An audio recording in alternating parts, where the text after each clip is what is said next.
حضرت عبداللہ ابن مسعود رضی اللہ تعالیٰ عنہ سے روایت ہے کہ نبی کریم صلی اللہ علیہ وسلم کے ایک ارشاد کے مطابق آپ نے فرمایا کہ مومن بندے کی آنکھ سے جب اللہ رب العزت کی ہیبت سے آنسو نکلتے ہیں، چاہے ان کی مقدار بہت ہی تھوڑی کیوں نہ ہو، چاہے اتنی ہو جتنی کہ ایک مکھی کا سر ہے، اور جب وہ آنسو نکل کے اس کے چہرے پر بہہ نکلے تو اللہ پاک اس چہرے پر جہنم کی آگ کو حرام کر دیتے ہیں۔ اللہ رب العزت کو طاعت کی استکبار سے معصیت کی استغفار زیادہ پسند ہے۔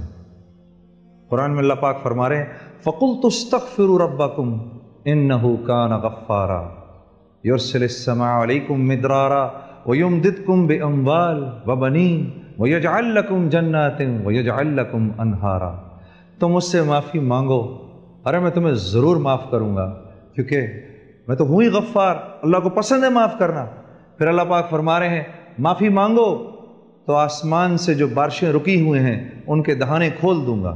ہاں، تمہیں مال چاہیے تمہیں مال دوں گا، ارے تمہیں بیٹے چاہیے تب بھی معافی مانگو مجھ سے۔